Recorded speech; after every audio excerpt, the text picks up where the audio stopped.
এবার টিটাগড় থানার ঢিলছোড়ার দূরত্বে সকাল 6:30টার কিছু পরেই বিটি রোডের উপর ঘিঞ্জি বসতিপূর্ণ এলাকায় চারতলার বহুতল আবাসনে কিছু বোঝার আগেই বিস্ফোরণে কেঁপে উঠল গোটা এলাকা। কিছু বোঝার আগেই হুড়মুড়িয়ে ভেঙে পড়ল বিল্ডিংয়ের একাংশ সহ প্রাচীর। যদিও হঠাৎ এই বিস্ফোরণে কোনো হতাহতের ঘটনা নেই। খবর পেয়ে টিটাগড় থানার পুলিশ এসে ঘটনাস্থলটি কর্ডন করে ঘিরে রেখেছে। কী ধরনের এই বিস্ফোরক মজুত করে রাখা হয়েছিল তার কিন্তু প্রশ্ন উঠতে শুরু করেছে। বিস্ফোরকের মাত্রা এতটাই তীব্র ছিল যে বিরাট শব্দে কেঁপে ওঠে গোটা এলাকা। প্রত্যক্ষদর্শীদের কথায় উঠে আসলো যে ঘরে বিস্ফোরণ হয়েছে সেই ঘর ফাঁকাই থাকতো, এলাকা থমথমে।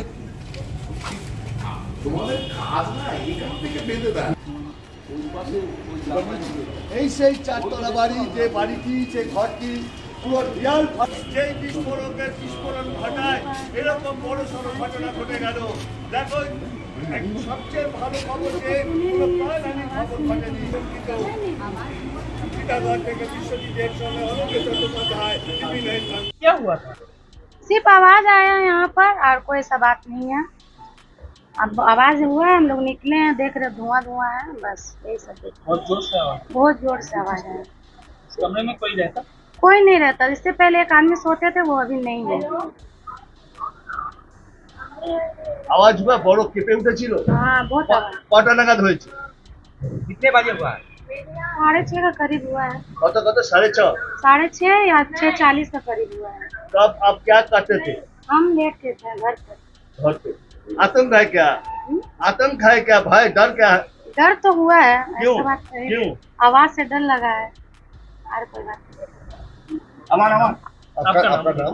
मेरा नाम साजदा खातून। দেখলেন এসে? তো দেখলাম এখন যে কোনো ব্লাস্ট হয়েছে, আর কী করে হয়েছে ওটা বলতে পারছি না। আমি তো এসে শুনলাম, দেখলাম যে এখানে মানে ভালোই ওপর থেকে যা দেয়াল ভেঙে যে টালির উপরে যে পড়েছে, এই টালির এত মানে ডেঞ্জারাস হয়ে গেছে। একটু লোক যদি থাকতো তাহলে মারাই যেত। তো ভালো যে ওখানে কেউ ছিল না, খালি ঘরে ওটা পড়েছে। কারো কোনো ক্ষয়ক্ষতি হয়েছে? না, হয়নি। এমনিতে এখানে প্রচুর মানুষের বসবাস। আর চারদিকেই আছে, একটু উপরওয়ালায় আছে যে কিছু হয়নি। যখন উঠে দেখছি পুরো ভিড় লাগানো আছে। আমার বোন হ্যান্ডিক্যাপ আছে, আমি কাজ করতে যাই। আমি দিন ভরে আমি বাড়িতে থাকি না। এই ঘরটা খালি থাকে, বাচ্চারা খেলে, এমনি ঘরে কই থাকে না, লোক থাকে না, এমনি খোলা থাকে ঘরটা। আমি ধম করে একটা আওয়াজ শুনলাম, তারপরে আমি চোখ মুছে উঠলাম, এই দরজা খুললাম, ওই বাইরের দরজা খুললাম, খুলে দেখছি লোক পুরো ভিড় লাগানো আছে। কিসের আওয়াজ ছিল আমি জানতে পারিনি। বোম আছে কি আছে আমি জানতে পারিনি। এখানে কই থাকতো, বাচ্চারা খেলতো, এমনি খোলা থাকতো সব সময়। আমার নাম জাহার আছে।